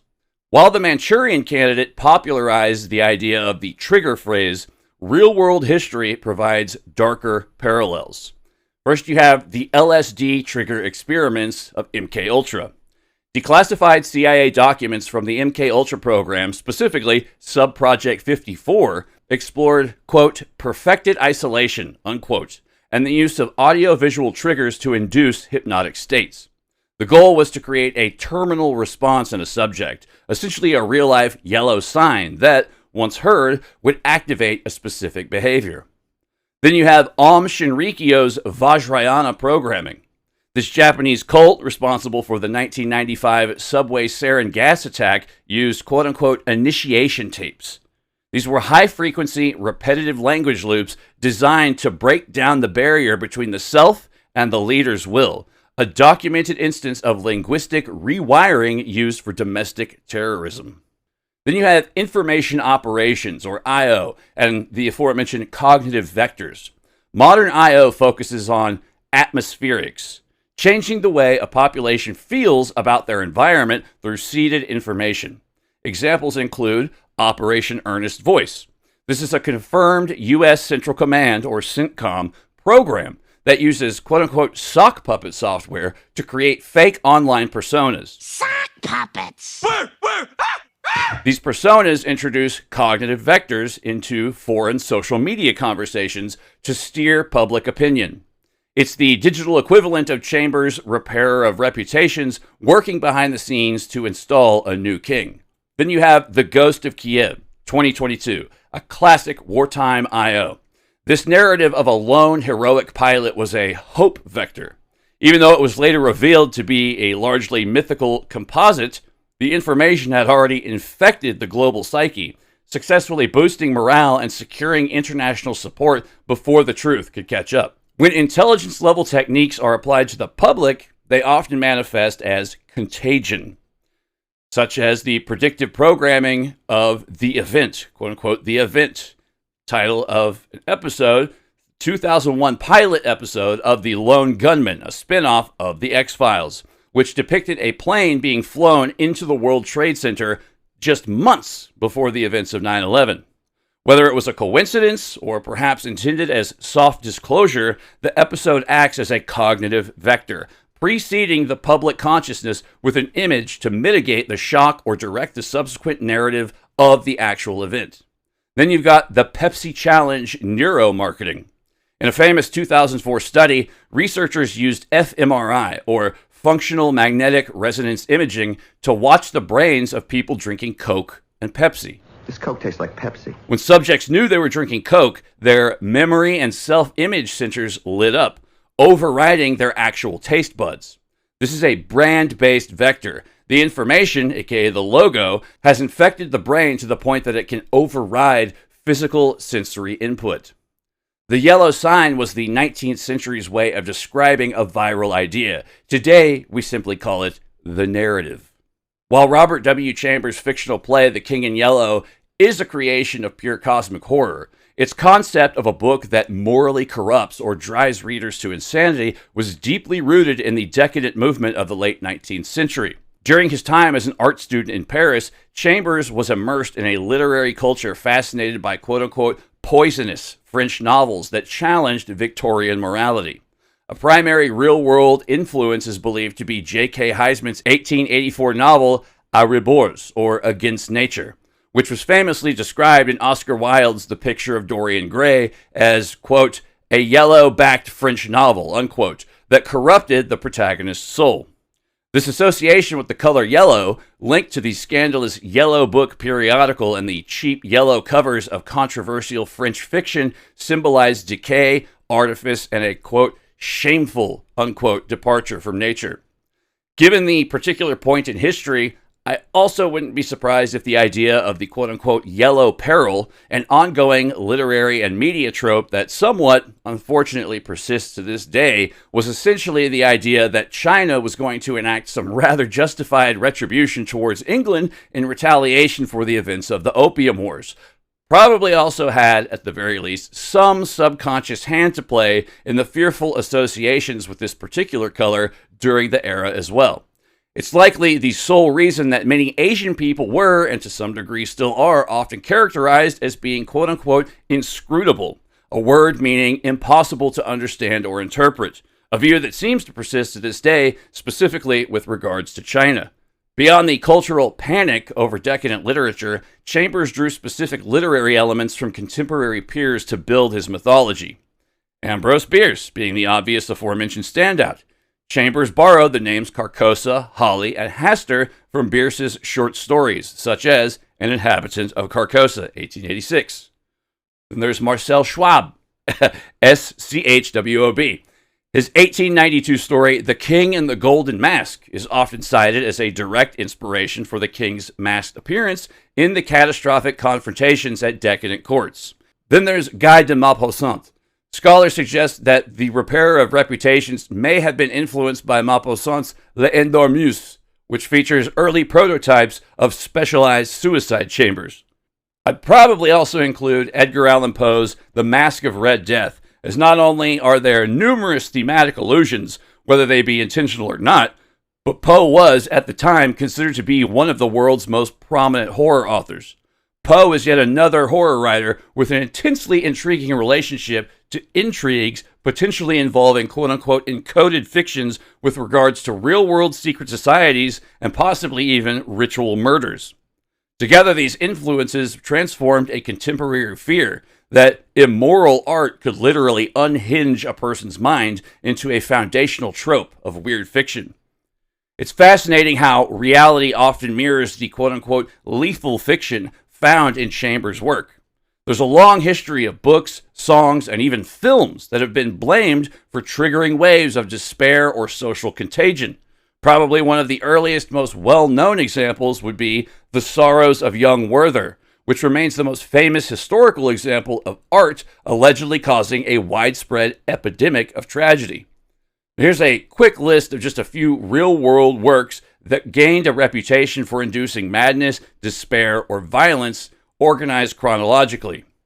So before Chambers, there's the aforementioned Werther fever. The most direct real-world parallel to A Book That Causes Death is Johann Wolfgang von Goethe's 1774 novel, The Sorrows of Young Werther. The book depicts a sensitive young man who commits suicide after a failed romance. Shortly after its publication, reports surfaced across Europe of young men dressing in Werther's signature blue and yellow clothing and taking their own lives in the same manner as the protagonist, often with the book found in their pockets. The phenomenon was so severe that the novel was banned in several territories, including Italy and Denmark. This historical event gave birth to the sociological term the Werther effect, which describes the phenomena of quote-unquote copycat suicides inspired by media portrayals. Contemporary with Chambers is also the aforementioned Yellow Panic, not to be confused with the Yellow Peril. However, I've already tossed in my 2 cents regarding that particular literary motif.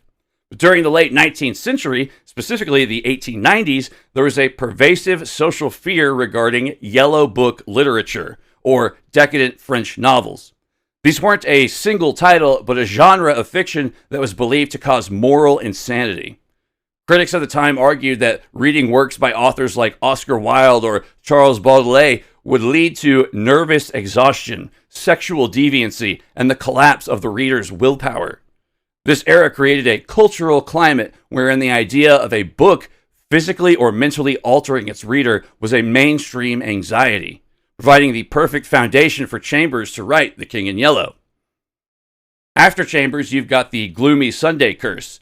In the 1930s, a Hungarian song titled Gloomy Sunday, composed by Rezo Seres, probably butchering that, moving on, gained a terrifying reputation as the Hungarian suicide song.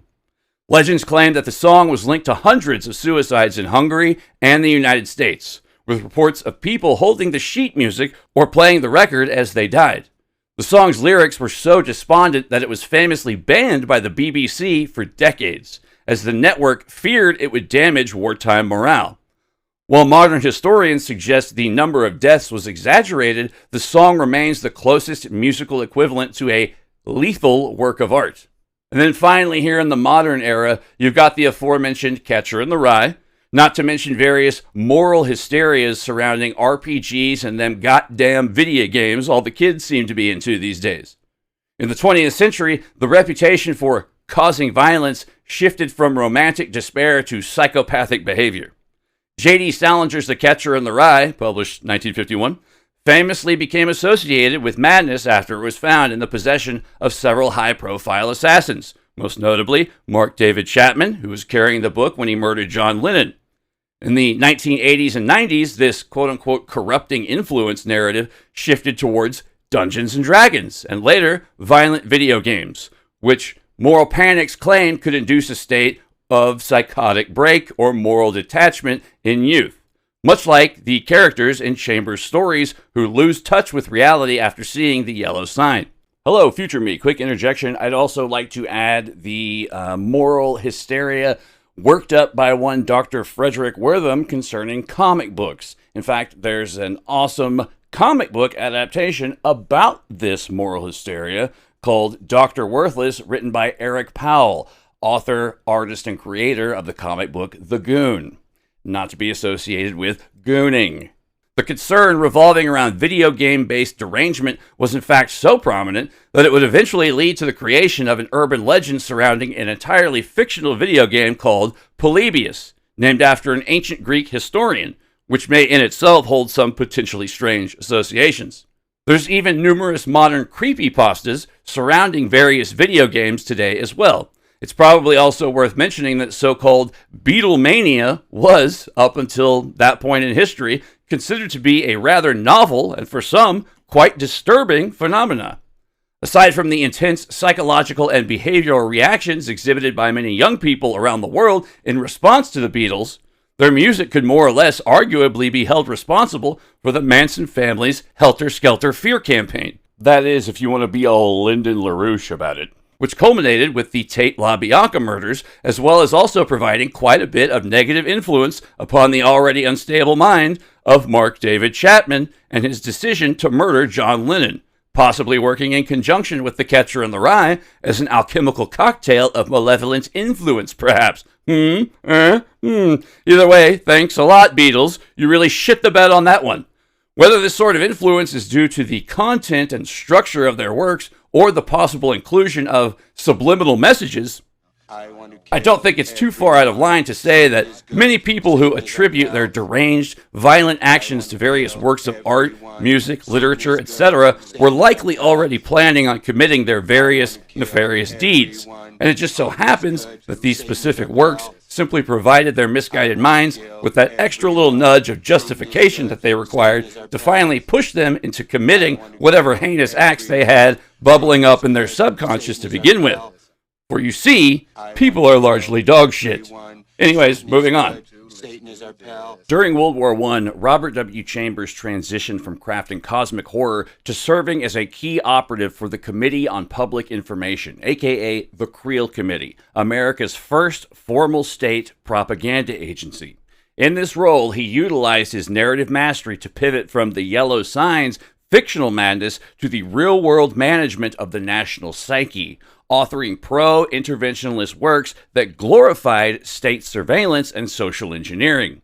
This career shift suggests a profound insider transition where Chambers moved from theorizing about memetic infection to actively deploying it, helping the government navigate the collective sanity of the public by seeding specific patriotic narratives, a move that many theorists view as an early bridge between popular fiction and the formalized psychological operations of the Western intelligence apparatus. The Creel Committee's specific methods for manufacturing consent later served as the foundational blueprints for modern CIA media influence programs such as Operation and Project Mockingbird. Operation Mockingbird, the much more widespread program, was the large-scale, decade-long effort to infiltrate and recruit hundreds of American and foreign journalists as assets starting in the late 1940s. It aimed to influence public opinion by planting stories in major outlets like the New York Times, Time, and CBS. What? CBS? Sacrifice any vestige of integrity by essing the D of political power? Get out of town!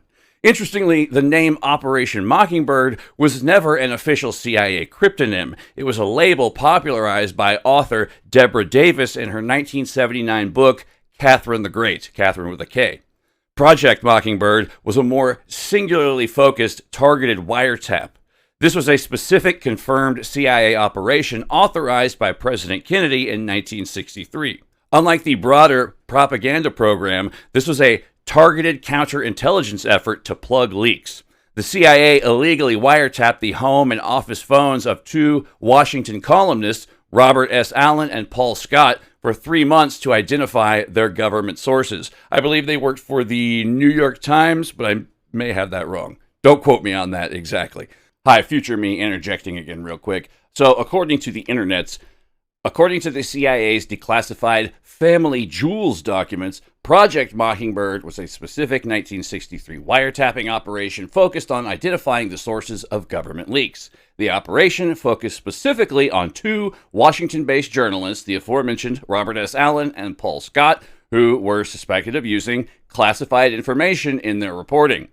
While the targets were not primarily New York Times staff, the project was triggered by broader concerns from President Kennedy regarding leaks to the press, specifically following a detailed 1962 New York Times article by one Hanson Baldwin about Soviet missile launch sites. Back to the show. While Operation Mockingbird describes the widespread infiltration of the media industry to shape the news, the official Project Mockingbird was a localized surveillance mission against specific reporters. Despite their different goals, both programs represent significant historical intersections between the U.S. intelligence community and the free press.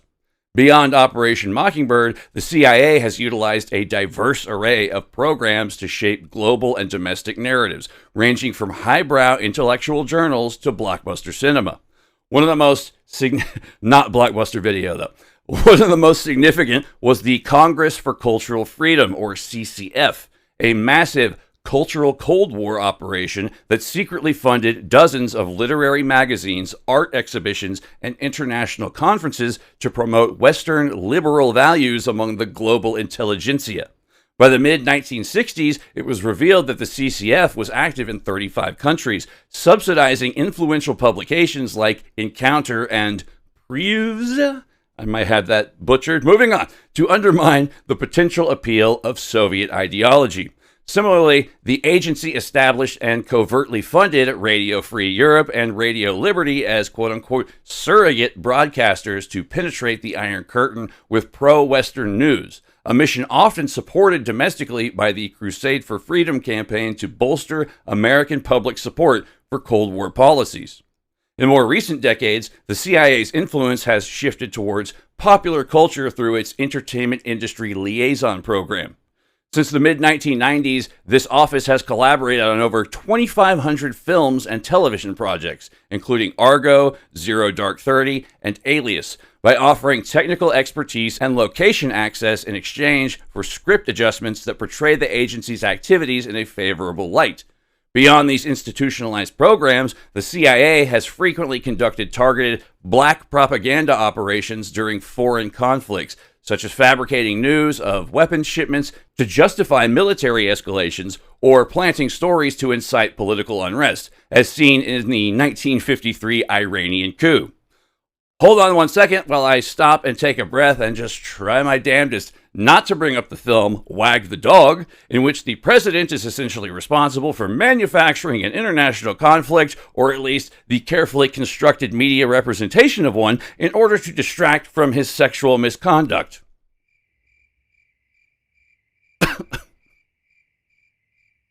I think at this point, it's probably not a huge leap to infer that many of the most culturally influential works of fiction likely had a little help behind them. It's also been made abundantly clear at this point that Ambrose Bierce specifically was knee-deep in the world of secret intelligence and espionage.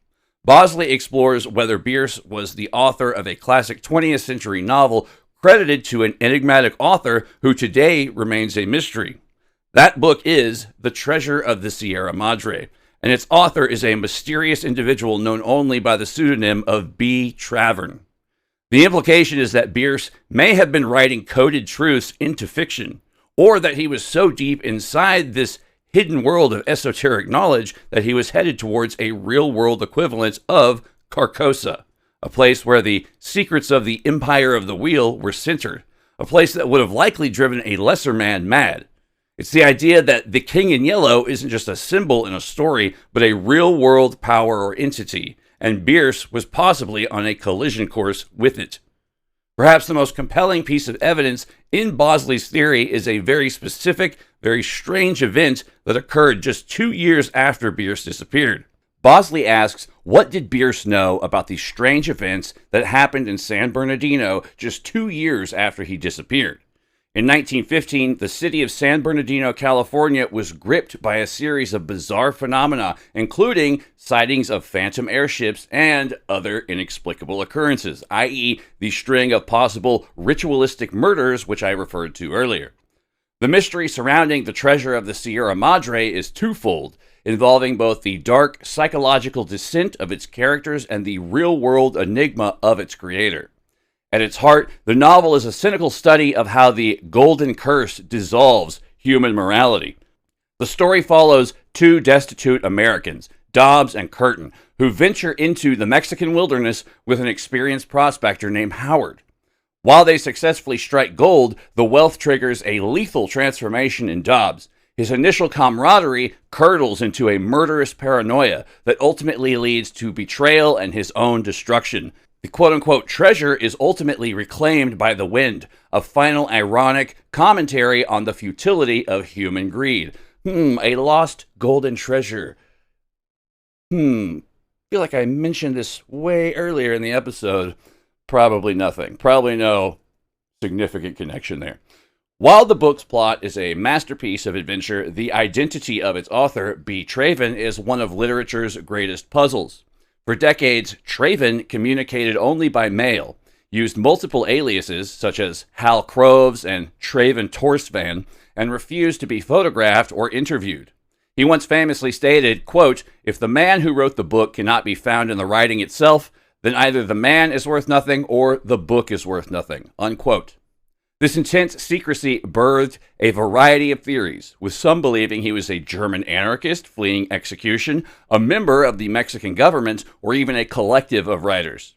For something close to a more modern literary equivalent, take a look at the secrecy surrounding the identity of the author Thomas Pynchon and much of the subject matter discussed in his works, such as the idea that the internet was entirely devised as more or less an intentional deep state psyop/surveillance program. The fact that it has its origins in the dark depths of DARPA leaves little indication that this may actually be the case. Bosley proposes that B. Traven was in fact the legendary American satirist and Civil War veteran Ambrose Bierce. In 1913, at age 71, Bierce famously disappeared into thin air after traveling to Mexico to observe the Mexican Revolution. He was never seen again. The first B. Traven stories began appearing in the mid-1920s. Proponents argue that a veteran writer like Bierce could have spent those quote-unquote missing years living in the Mexican bush, refining a new style under a pseudonym. Bosley and others noted a striking similarity between Traven's cynical, misanthropic worldview and Bierce's bitter Bierce persona. Both writers shared a preoccupation with the cruelty of fate, the horrors of greed, and the grim irony of death. Some theorists have pointed to the B in B. Traven as a subtle nod to the name Bierce. Despite the romantic appeal of a legendary writer reinventing himself in old age, most modern scholars believe Traven was actually one Rhett Marut, a German stage actor and anarchist who fled to Mexico after the collapse of the Bavarian Soviet Republic. German anarchist. Quite interesting. For Bosley, this is not a coincidence. Bierce, a native of California and a man who reportedly had a home in San Bernardino, would have known the area well. The theory suggests that Bierce's mission in Mexico may have been related to this activity, and that his disappearance was a successful extraction or transition into this hidden world, allowing him to be present for the 1915 events. He didn't die in Mexico, he went underground, re-emerging to witness or participate in the next phase of the Empire of the Wheels plan. His disappearance was a feint, a classic intelligence maneuver to go dark. So, what is the ultimate conclusion of Destination Carcosa? Walter Bosley doesn't claim to have all the answers, but he does provide a new, profoundly unsettling framework for understanding Ambrose Bierce. In Bosley's view, as far as any potential encoded information written potentially by Bierce that appeared in the book by B. Traven, The Treasure of the Sierra Madre, that information may in fact be the location of an ancient, high-tech set of ruins in the Mexican wilderness. According to Bosley, the Treasure of the Sierra Madre, written under the pseudonym B. Traven, serves as coded intelligence reports and a geographical map disguised as an adventure novel. He suggests that the specific descriptions of the mountain terrain and the grueling search for quote-unquote gold are actually metaphors for a hunt for lost prehistoric technology or hidden vaults containing relics from a forgotten civilization, which Bierce was purportedly tasked with securing before German interests could reach them. Furthermore, Bosley posits that the psychological disintegration of the characters in the book mirrors the real-world paranoia and secrecy inherent in the occult intelligence circles of the 20th century. He ain't wrong. By encoding these findings in a popular novel, Bierce allegedly ensured that the location of the quote-unquote treasure remained hidden in plain sight, accessible only to those who understood the subtext of his mission. In this view, the quote-unquote gold that ultimately blows away in the wind represents the elusive nature of this ancient knowledge, which remains protected by the very landscape Bierce was sent to survey. The image of a cynical old man dying alone in the desert is replaced by something far more complex, a secret agent on a final clandestine mission into the heart of a mystery. He wasn't lost, he was arriving. He wasn't a victim of a chaotic war, he was a player in a much older, colder conflict. His final journey wasn't into the Mexican wilderness, but into a real-life Carcosa, a place of forbidden knowledge and cosmic horror. As the old text from Chambers' fiction warns, quote, "For there be diverse sorts of death. Some wherein the body remaineth, and in some it vanisheth quite away with the spirit.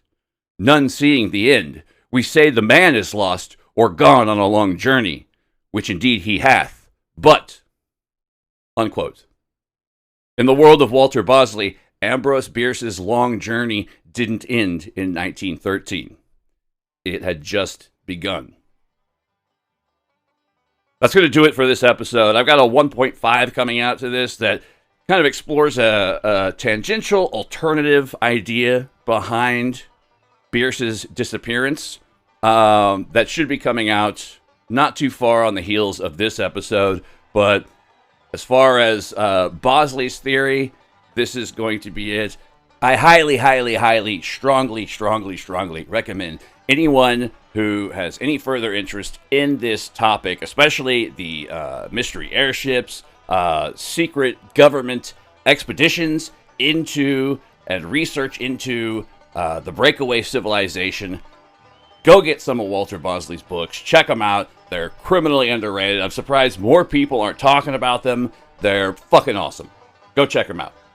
This is one of the bigger topics that I've been getting into as far as the overlap between fiction writers, espionage agents, occultists, etc. It's something that will undoubtedly pop up again, but I put a fairly decent amount of work and research into this compared to my usual fare, so I hope you enjoyed it. Please let me know, comments, etc.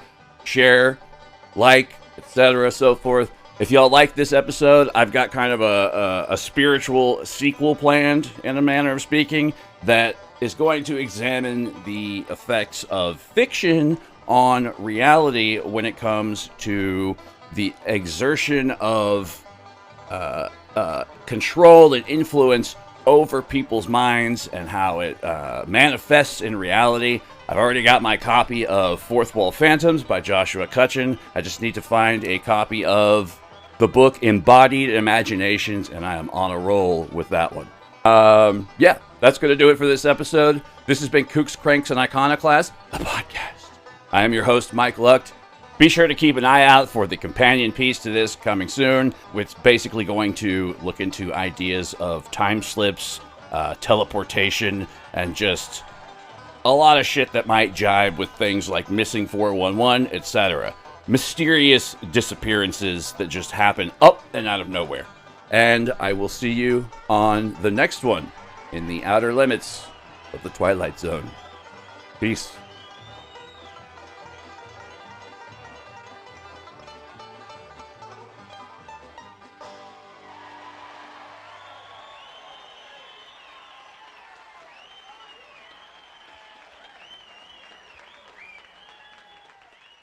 Sock puppets!